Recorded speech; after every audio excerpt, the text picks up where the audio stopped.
बिस्मिल्लाहिर्रहमानिर्रहीम। अस्सलाम वालेकुम माय डियर स्टूडेंट्स इलेक्ट्रोमैग्नेटिज्म के एक टॉपिक जिसका नाम है magnetic force between current carrying conductor के साथ हाजिर खिदमत हूँ। एक्चुअली इसमें हमने ये बताना है कि अगर किसी कंडक्टर के अंदर करंट गुजर रहा हो, ठीक है, तो उनके बीच में मैग्नेटिक फोर्सेस क्या होंगे। यानी एग्जाम्पल फर्ज करें, अगर एक आपका ये एक ले लेते हैं, हम एक कंडक्टर ले लेते हैं और एक कंडक्टर और ले लेते हैं, ये कंडक्टर ले लिया। अगर इनके अंदर करंट गुजर रहा हो, कैरिंग करंट यानी करंट गुजर रहा हो, लेट से या तो करंट की डायमेंशंस दो ही होंगी, या तो करंट दोनों में एक ही साइड पे जा रहा होगा, या करंट इनमें से अपोजिट डायरेक्शन में जा रहा होगा। दोनों को डिस्कस करेंगे। चले एक हम अलहदा भी बना लेते हैं कि एक ये है जिसमें करंट अपोजिट डायरेक्शन में जा रहा है और एक में करंट सेम डायरेक्शन में जा रहा है। ये देख, पहले हम डिस्कस करेंगे कि करंट आपका सेम डायरेक्शन में, यानी यहां भी करंट सेम इधर जा रहा है, यानी I1 की डायरेक्शन ऊपर है, I2 की डायरेक्शन भी सेम है। तो इनके बीच में अक्सर देखा गया है कि जब करंट पैरेलल एक ही डायरेक्शन में जा रहा होता है, सो इन दोनों के बीच में फोर्स ऑफ अट्रैक्शन पैदा होती है, यानी ये फोर्स यहां लगाता है और ये फोर्स यहां लगाता है। What is the reason behind it? इसके पीछे क्या रीजन होती है? ये याद रखिएगा कि जब दो वायर्स में से अब करंट एक ही डायरेक्शन में गुजार रहे हैं, if both wires have the same directional current, so they will attract each other. Why they attract each other? Why does this happen? ऐसा क्या होता है? Dear students, हम अपने पिछले कॉन्सेप्ट को दोबारा जो है ना रिव्यू करने की कोशिश करते हैं। कॉन्सेप्ट क्या था कि जब आप किसी भी कंडक्टर में से करंट को गुजारते हैं, उसके इर्द गिर्द जो है वो कंसेंट्रिक सर्कल में मैग्नेटिक फील्ड पैदा होनी शुरू हो जाती है। यानी इसके कंसेंट्रिक सर्कल में भी, यानी और इसका राइट हैंड रूल पढ़ा था हमने, ये वाला राइट हैंड फिस्ट रूल था, जिसमें थंब को आपने करंट की डायरेक्शन में बताना था, तो कर्व फिंगर्स ये बताती हैं कि वो हमारी मैग्नेटिक फील्ड की डायरेक्शन बताएंगी। सो एक्चुअली मैग्नेटिक फील्ड यहां से इधर होगी अंदर की तरफ, और इसी तरह हमारे पास इसमें से अंदर, यानी यूं हमारे पास मैग्नेटिक फील्ड है। यानी अगर देखा जाए ये हमारे पास कंडक्टर है, तो मैग्नेटिक फील्ड यहां से यहां जा रही है, यानी यूं आपकी इसमें से अंदर जा रही है। यानी आप समझ लें कि अगर ये यूं है, इन द पेपर जा रही है, यानी यहां से निकल के इन द पेपर वाली साइड से घूम रही है। ये हम इसके बीच वाली बात कर रहे हैं, इसके इनसाइड वाली। अब बहुत सारी होंगी, एक तो होंगी नहीं, बहुत सारी, यानी इनसाइड द सर्कल होंगी। लेकिन जब हम यही काम, यहां से बाहर आ रही हैं, यहां से बाहर, और यहां से इन हो रही है हमारे पास, यही काम जब हम इस पे करेंगे तो इसमें भी हम राइट हैंड रूल लगाएंगे, यानी यही राइट हैंड रूल। तो एक्चुअली इसके पीछे यहां से निकल रही होंगी और यहां जा रही होंगी, यानी इधर भी ऐसा ही होगा कि इसी साइड से इन हो रही होंगी हमारे पास और यहां से बाहर आ रही होंगी, बहुत सारी होंगी, ऐसे ऐसे जा रही होंगी, यानी यहां से निकली यहां चली, वो इधर उल्टी साइड से निकली, वो है साइड एक ही है। लेकिन I am talking about the total magnetic lines between both these conductors, यानी इन दोनों कंडक्टर्स के बीच की बात को मैं डिस्कस करने जा रहा हूं। सो आप अब जरा मुशाहिदा करें, इंडिविजुअल वायर का मुशाहिदा करें। पहली वायर ये, इसमें अंदर की तरफ फील्ड गई, दूसरी वायर है वहां से बाहर की तरफ आई। सो एक्चुअली अगर देखा जाए तो इन दोनों की डायरेक्शन डिफरेंट है, यानी एक अंदर जा रही है और एक उधर से निकल रही है बाहर। सो एक की डायरेक्शन यूं है, दूसरे की डायरेक्शन बाहर है। सो ये क्या करेंगी, इस जगह पे नेट मैग्नेटिक फील्ड के असर को खत्म करने की कोशिश करेंगे, यानी नेट मैग्नेटिक फील्ड आपका खत्म होना शुरू हो जाएगा। With respect to outer field, हम इसका जिक्र करते हैं, इसका I2 वाले का, यहां से मैग्नेटिक फील्ड निकली और यहां गई। इधर तो मैग्नेटिक फील्ड को रिड्यूस करने वाली कोई वो नहीं है, हमारे पास ताकत नहीं है, क्योंकि मसलसल यहां जा रही है। लेकिन इधर की ताकत है, क्योंकि इधर से जब ये बाहर निकल रही है तो ये वाली इसके अंदर जा रही है, अंदर, तो ये वाली जब अंदर जाएंगी तो उसके बाहर वाले निकलने वाले को क्या करेंगी, उसके मैग्नेटिक फील्ड के असर को कम करने की कोशिश करेंगे। नेट यहां मैग्नेटिक फील्ड का असर वीक पड़ जाएगा हमारे पास, क्योंकि एक ही डायरेक्शन कहीं हो रहा है, एक ही डायरेक्शन कहीं हो रहा है। अगर तो सेम डायरेक्शन में होती वो एक दूसरे को एनहांस करती, लेकिन वो सेम डायरेक्शन में नहीं थी, they were in opposite direction, so they were reducing the effect of each other. So यहां इफेक्ट रिड्यूस हुआ, यहां इफेक्ट एनहांस हुआ।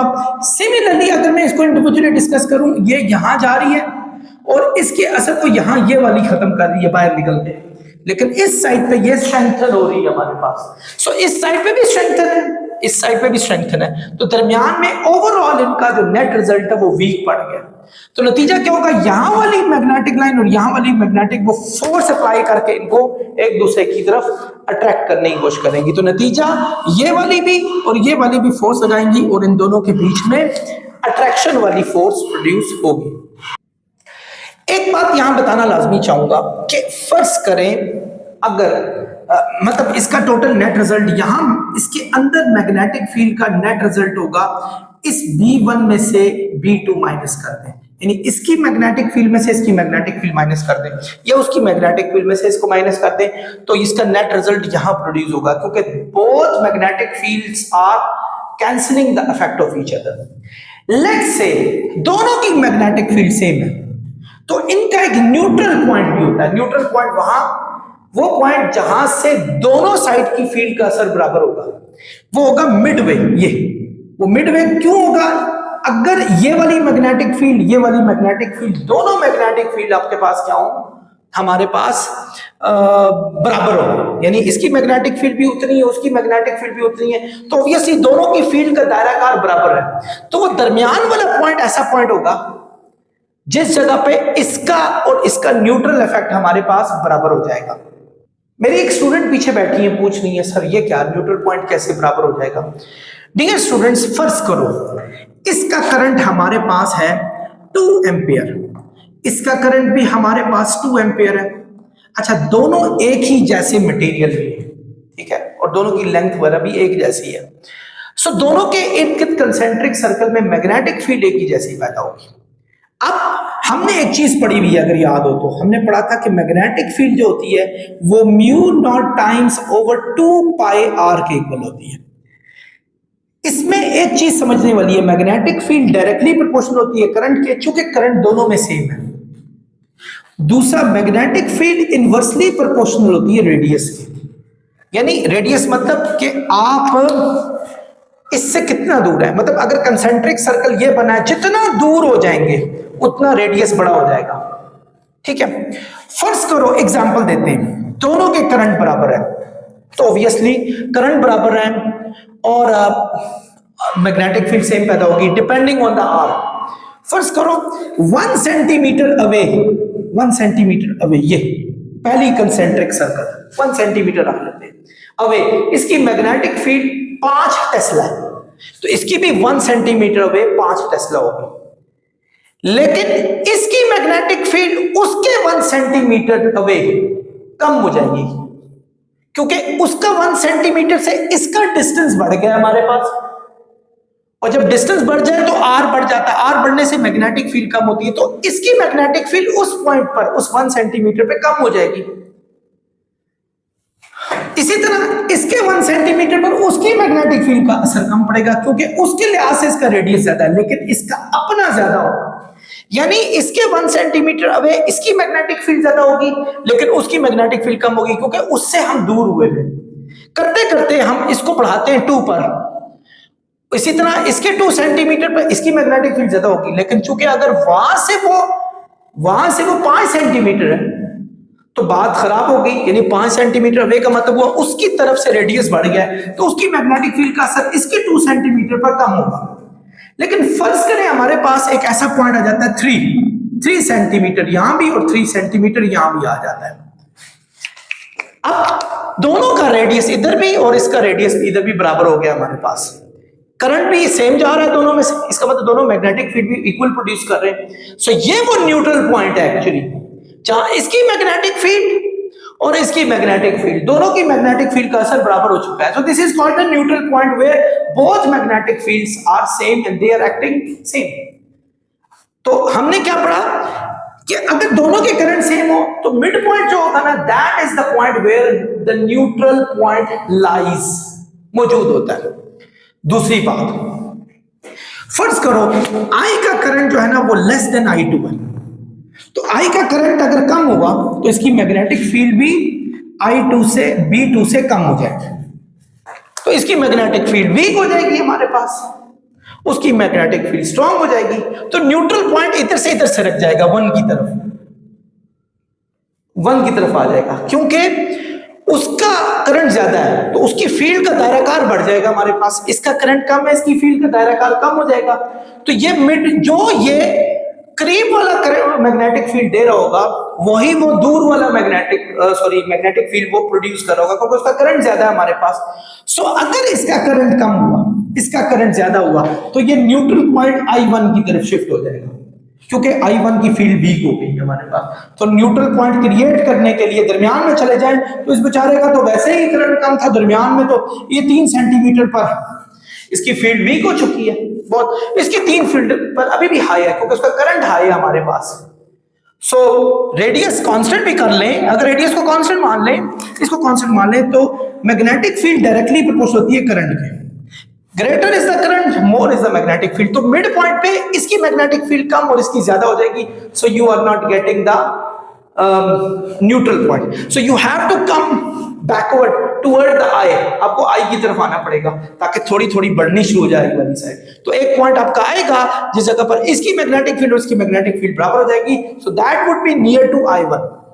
सेम अगर हमारे पास I2 ग्रेटर हो जाए I1 से, सो मैग्नेटिक फील्ड I2 की, हम ऑलरेडी ये कह रहे थे, I2 अगर लेस हो जाए I1 से,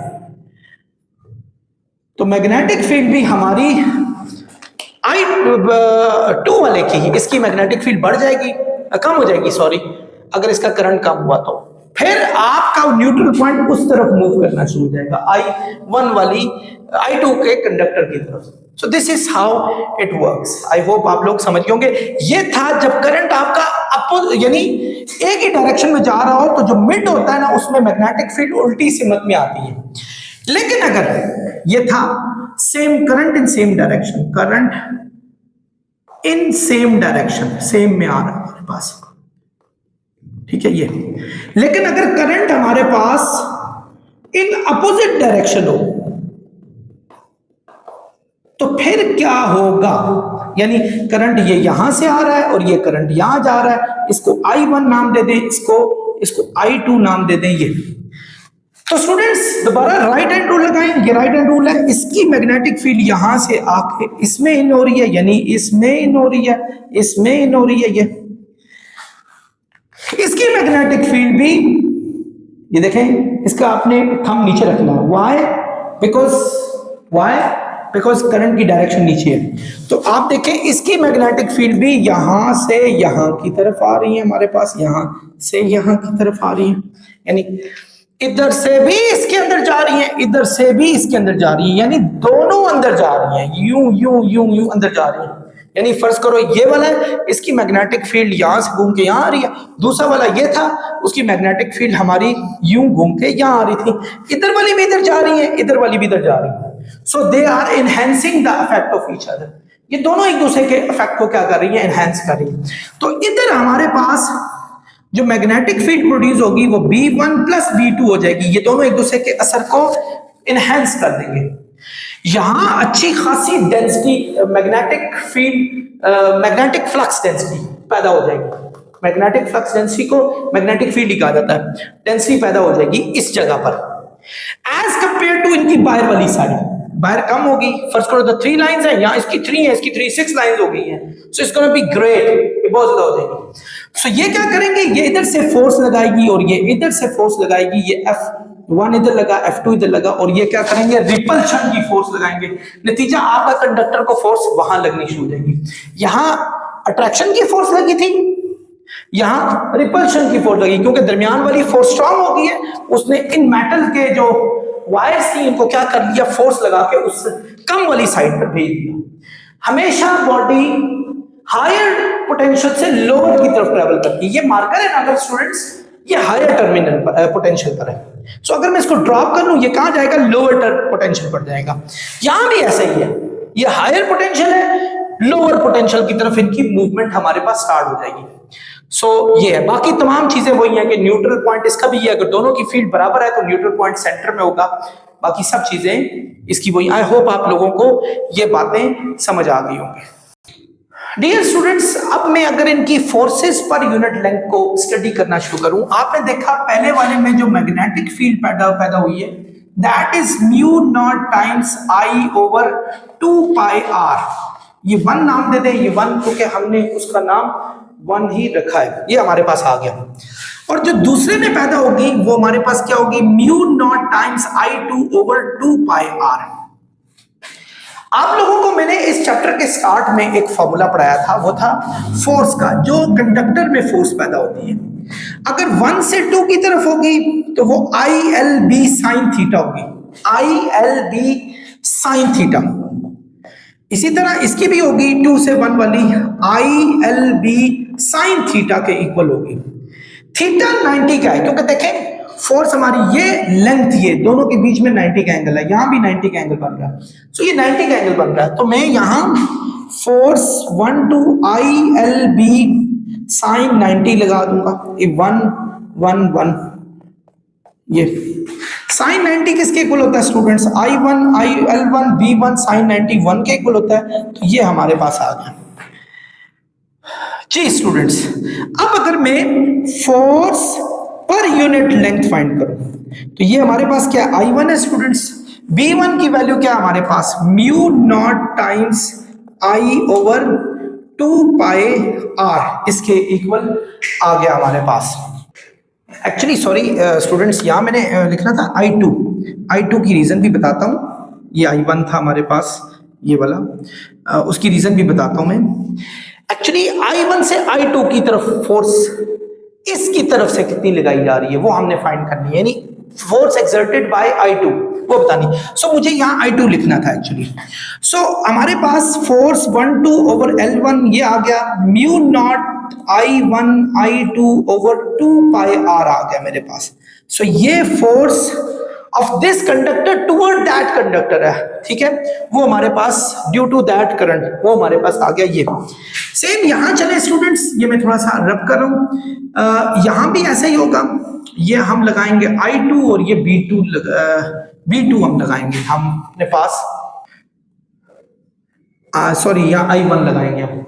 तो अब देखें हमारे पास क्या हुआ, B2 की वैल्यू है म्यू नॉट I2, यानी इस जगह पर पहले तो हम L को यहां ले आए, यानी L को यहां ले आए, तो ये I1 है हमारे पास, B2 की वैल्यू हमारे पास है mu not times I2 over 2 pi r. ये वैसे ही साइन 90 हो गया था जो कि 1 के इक्वल है। सो हमारे पास mu not I1 I2 over 2 pi r है। सो एक्चुअली पहले केस में हमने इस कंडक्टर की इस करंट की वजह से जो फोर्स प्रोड्यूस हुई वो बताई, दूसरे केस में उसकी इस वजह से बताई।